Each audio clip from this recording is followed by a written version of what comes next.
नमस्कार। मैं डॉक्टर दिनेश चारण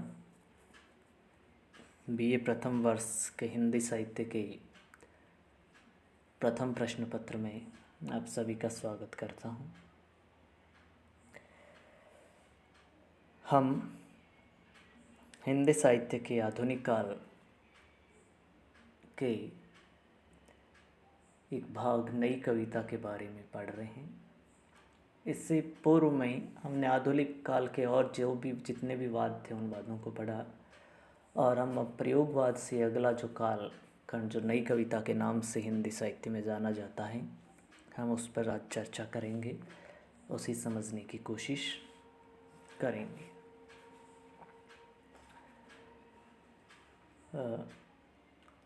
सर्वप्रथम अज्ञेय ने 1952 में नई कविता शब्द का प्रयोग आकाशवाणी पटना से प्रसारित अपनी एक भेंटवार्ता में किया। 1954 में इलाहाबाद से जगदीश गुप्त और रामस्वरूप चतुर्वेदी के संपादन में नई कविता नामक पत्रिका निकलनी शुरू हुई और इसके साथ ही नई कविता की चर्चा छिड़ गई।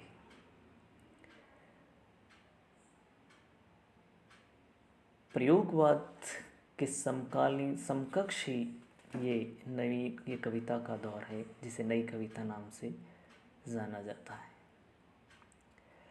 सामान्यतः नई कविता के संबंध में ये कहा जाता है कि उसने परंपरा को तोड़ दिया है और नए प्रयोगों को अपनाया है। वास्तव में ये तो ठीक है कि नई कविता परंपरा के प्रति विद्रोह करके चली है, किंतु ये विद्रोह मात्र विद्रोह नहीं रहा है। या ये भी कह सकते हैं कि नए कवियों ने परंपराओं के प्रति विद्रोह के लिए विद्रोह कहीं या कभी भी नहीं किया है। जो लोग नई कविता में परंपराओं का तीखा विरोध देखते हैं, वे परंपरा का अर्थ रूढ़ि मान लेते हैं। परंपरा और रूढ़ि में अंतर है। इसी भेद के साथ नई कविता और परंपरा के संबंध को समझा जा सकता है। सच्चाई ये है कि नई कविता ने सर्वत्र परंपरा का विरोध नहीं किया है। इस कविता में परंपरा के उसी जड़ अंश के प्रति विद्रोह या विरोध दिखाई देता है जो निर्जीव है। नए कवियों ने निर्जीव परंपराओं के प्रति विद्रोह प्रकट किया है। कहीं कहीं उसके प्रति विद्रोह करते हुए नई परंपराओं को विकसित भी किया है। नई कविता में परंपराओं का नवीनीकरण अधिक है, विद्रोह कम। कथ्य और शिल्प दोनों ही क्षेत्रों में इस स्थिति को देखा जा सकता है। नई कविता में परंपरा का नवीनीकरण सौद्देश्य है, निरर्थक नहीं। हम देखते हैं कि नई कविता के विषय वस्तु एवं शिल्प दोनों ही दृष्टियों से पुरानी परंपरा से हटकर है। विषय वस्तु की दृष्टि से जहाँ इसमें नवीनता, मुक्त यथार्थवाद, बौद्धिकता, क्षणवादी जीवन दर्शन एवं लघु मानव की प्रतिष्ठा की गई है, वहीं शिल्प की दृष्टि से इनमें नवीन उपमान, प्रतीकात्मकता, बिंबात्मकता एवं भाषा के नए प्रयोग का रुझान दिखाई पड़ता है। संक्षेप में इस काव्य धारा की प्रमुख प्रवृत्तियों का विश्लेषण हम आगे देखेंगे, पढ़ेंगे उसके बारे में। उससे पहले हम जानना चाहते हैं कि नई कविता के जो प्रमुख कवि हैं उनमें अज्ञेय, मुक्तिबोध, भवानी प्रसाद मिश्र, धर्मवीर भारती, कुंवर नारायण, शमशेर बहादुर सिंह, जगदीश गुप्त, श्रीकांत वर्मा, रघुवीर सहाय और भी कवि हैं इन लोगों के साथ ही, लेकिन ये मुख्य कवि जो हैं उनकी चर्चा मैंने आप लोगों के समक्ष की है। आइए अब हम जानते हैं नई कविता की विशेषताएं क्या क्या रही, क्या खासियत रही इस दौर की कविता के अंदर, जो इन सारे वादों से अलग एक नए वाद के रूप में उभर करके सामने आई। सबसे पहले हम इसकी विशेषता में देखते हैं नवीनता। नई कविता में नयापन है। भाव, विषय, वस्तु, शिल्प सभी दृष्टियों से वह परंपरा से विच्छेद की कविता है। अज्ञेय ने संभवतः इसी कारण इन कवियों को नई राहों के अन्वेषी का नाम दिया है। संवेदना और शिल्प की नवीनता के प्रति अदम्य आकर्षण ने इन्हें कुछ ऐसा कहने को बाध्य किया है जो पुरानी कविता में नहीं है।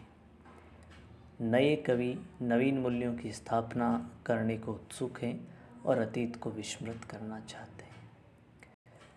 नवीनता के प्रति आग्रह रहने के कारण ही नई कविता में नए नए विषय चुने गए। इस कविता में पहली बार कंक्रीट के पोर्च, चाय की प्याली, शायरन, रेडियम की घड़ी, चूड़ी का टुकड़ा, बाथरूम, क्रोशिए, गर्म पकौड़ी, मूत्र सिंचित मृतिका के घेरे में खड़ा गधा जैसे विषयों का चित्रण किया गया। ये नए विषय यहाँ पर आए। अज्ञेय की कविता का एक अंश है जिससे हम यहाँ अनुमान लगा पाएंगे। अज्ञेय लिखते हैं कि मूत्र सिंचित मृतिका के व्रत में 3 टांगों पर खड़ा नतग्रीव धैर्य धन गधा। ये कुछ नवीन चीज़ें यहाँ पर आई। मुद्रा राक्षस की कविता है कि आओ हम उस अतीत को भूलें और आज की अपनी रग रग के अंतर को छू लें। नई कविता की अगली विशेषता है बौद्धिकता। परंपरागत कविता में जहाँ भावना की प्रधानता है, वहीं नई कविता में बौद्धिकता की। आज का कवि भावनाओं की कैद से छूटकर बुद्धि के दुर्ग में बैठकर शब्दों का ताना बाना बुनने में विश्वास करता है। नया कवि पाठक के हृदय को झंकृत करने के स्थान पर उसकी बुद्धि को झकझोरना अधिक पसंद करता है। इस बौद्धिकता की प्रधानता के कारण ही नई कविताओं में रागात्मकता का ह्रास हुआ है और विचारात्मकता की वृद्धि हुई है। कविता निश्चित रूप से हृदय का विषय है, बुद्धि का नहीं, किंतु यदि उसे बलपूर्वक बुद्धि के किले में कैद करने का प्रयास किया जाएगा तो उसकी आत्मा मर जाएगी, उसकी सुकुमारता तहस नहस हो जाएगी और उसमें सरसता नहीं रहेगी। अतिशय बौद्धिकता का ही ये दुष्परिणाम है कि नई कविता रसीन हो गई हैं और उसमें साधारणीकरण की क्षमता नहीं रही है। डॉक्टर धर्मवीर भारती नई कविता में उपलब्ध इस बौद्धिकता का समर्थन करते हुए कहते हैं कि प्रयोगवादी कविता में भावना है, किंतु हर भावना के सामने एक प्रश्न चिन्ह लगा हुआ है। इसी प्रश्न चिन्ह को आप बौद्धिकता कह सकते हैं। अगली विशेषता है अतिशय वैयक्तिकता। नई कविता की एक प्रमुख प्रवृत्ति है अतिशय वैयक्तिकता। नए कवियों ने अपने व्यक्तिगत जीवन के सुख दुख को काव्य का विषय बनाकर यद्यपि कोई अनहोनी बात नहीं कही, क्योंकि कवि अपने वैयक्तिक जीवन से एकदम असंपृक्त रहकर काव्य रचना में प्रवृत्त नहीं हो सकता। व्यक्तिगत जीवन का सत्य काव्य में स्फुरित होता ही है। भारतेंदु युग एवं छायावादी युग के कवियों में भी वैयक्तिकता की प्रवृत्ति रही है, किंतु प्रयोगवादी युग के कवियों ने अतिशय वैयक्तिकता की झोंक में कहीं कहीं तो कविता को आत्मविज्ञापन सा बना दिया है। उदाहरण के लिए भारत भूषण अग्रवाल की ये पंक्तियाँ देखिए कि साधारण नगर के एक साधारण घर में मेरा जन्म हुआ, बचपन बीता अति साधारण, साधारण रहन सहन, साधारण खान पान। मतलब व्यक्तिगत जीवन से जुड़ी हुई कविता यहाँ पर आई। अगली विशेषता क्षणवादिता। नया कवि क्षणवादी जीवन दर्शन को स्वीकार करता है। उसे कल पर विश्वास नहीं, भविष्य का भरोसा नहीं, इसलिए वह वर्तमान को ही सब कुछ समझकर उसे पूरी तरह भोगने का आकांक्षी है। निम्नलिखित पंक्तियों का केंद्रीय स्वर यही क्षणवादिता है। अज्ञेय की कविता है कि आओ हम उस अतीत को भूलें और आज की अपनी रग रग के अंतर को छू लें, और इसी क्षण, क्योंकि कल के वे नहीं रहें, क्योंकि कल हम भी नहीं रहेंगे। अगली विशेषता है भोगवाद एवं वासना। नई कविता में भोग और वासना के स्वर विद्यमान है। आज का कवि प्रत्येक क्षण को केंद्रित स्तर पर भोगने के लिए उत्सुक है।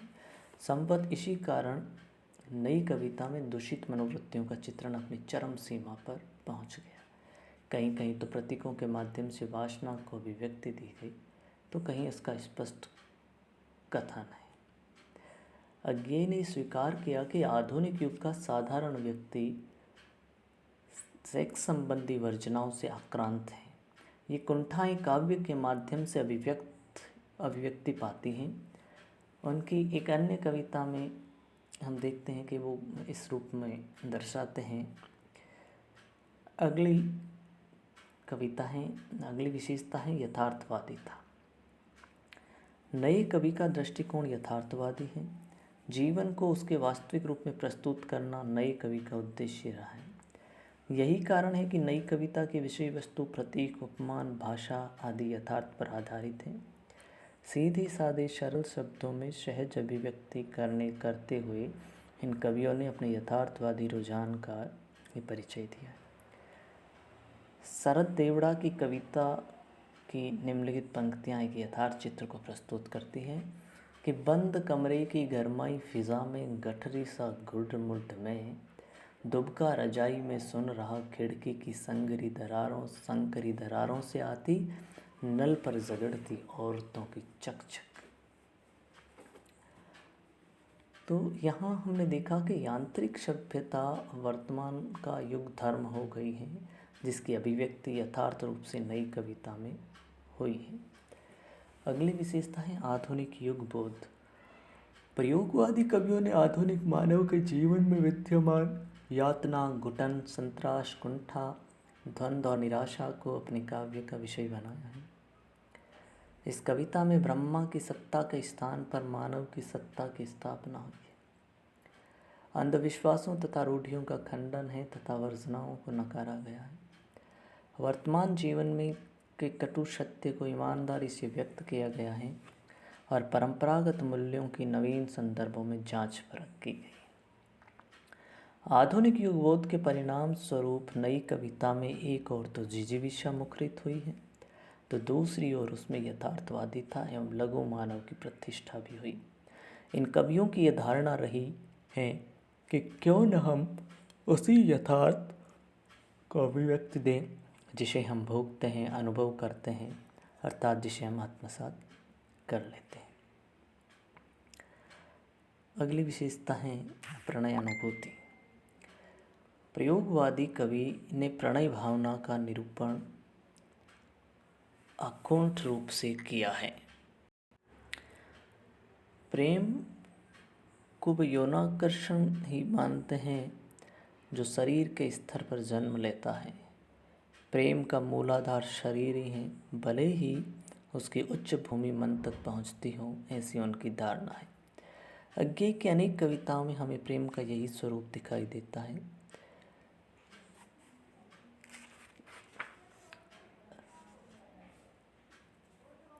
अगली जो विशेषता है नई कविता की, वो विशेषता है लोक संस्कृति। नया कवि लोक से जुड़ा हुआ है। लोक जीवन की अनुभूति, सौंदर्य बोध, प्रकृति, बिंब और प्रतीक, शब्द और उपमान नई कविता में प्रचुरता से मिलते हैं। अज्ञेय ने प्रकृति का सूक्ष्म निरीक्षण करते हुए इस प्रवृत्ति का परिचय निम्न पंक्तियों में दिया है कि जागो सखी वसंत आ गया, पीपल की सूखी डाल स्निग्ध हो चली, शेष ने रेशम से बेनी बांध ली, नीम के भी बोर में मिठास देख हंस उठी कचनार की कली। नई कविता ने शब्दों के प्रयोग की दृष्टि से लोक भाषा के महत्व को पहचाना। सीटी, ठिठुरन, मुँह झोंसी, चिड़चिड़ी, ठसक, फुनगी जैसे शब्द इन कविताओं में मिलते हैं। अगली जो विशेषता है वो है शिल्प विधान। नई कविता का शिल्प भी परंपरागत काव्य से भिन्न है। नए उपमान, नए प्रतीक और नए बिंबों के प्रति इन कवियों का विशेष मोह जान पड़ता है। पुराने प्रतीकों का जादू और उनकी अर्थवत्ता अब खो गई है, अतः अब नए उपमानों की आवश्यकता है। और ऐसी घोषणा अज्ञेय ने कलगी बाजरे की नामक कविता में की है कि देवता बिन प्रतीकों से कर गए हैं कूच, कभी वासन अधिक घिसने से मुलम्मा छूट जाता है। निरंतर प्रयुक्त होते रहने से जैसे बर्तन की कलई उतर जाती है, उसी प्रकार एक ही उपमान और शब्द का निरंतर प्रयोग उसके जादू को समाप्त कर देता है। संभवतः इसी कारण नए कवियों ने कुछ ऐसे उपमान दिए हैं जो सर्वथा नवीन हैं। कुछ उदाहरण यहाँ पर दिख रहे हैं, हम चर्चा कर रहे हैं उनकी कि कवि लिखता है कि इंजन के हेडलाइट सा शोरगुल के बीच सूरज निकल गया। अब सूरज को इंजन के हेडलाइट जैसा बताया गया है। गार्ड की रोशनी सा पीछे गुमसुम सा शुक्र तारा जा रहा है। जैसे रेल जाती है और गार्ड का जो डिब्बा होता है उसकी रोशनी जो टिमटिमाती है, वो कहते हैं इसी तरह का शुक्र तारा टिमटिमा रहा है। बिंब विधान की दृष्टि से नई कविता ने महती उपलब्धियां अर्जित की। बिंबों के द्वारा दृश्य को साकार करने में इन कवियों को पूर्ण सफलता प्राप्त हुई। भवानी प्रसाद मिश्र की कविता का अंश देखिए कि बूंद टपकी एक नभ से किसी ने झुककर झरोखे कि जैसे हंस दिया हो। तो ये नई प्रतीक योजना यहाँ थी, ये नई बिंब ये कविता लेकर के यहाँ पर हमारे सामने आती हैं। तो ये जो बात हम कर रहे हैं ये कवि मूल रूप से हमने देखा कि नई कविता की ये प्रवृत्तियाँ, ये विशेषताएँ हमारे समक्ष हैं। नई कविता से संबंधित कोई भी आपको जानकारी चाहिए या आपको कुछ समझ में नहीं आया तो आप पुनः मुझसे संपर्क कर सकते हैं। आज की कक्षा में इतना ही। धन्यवाद।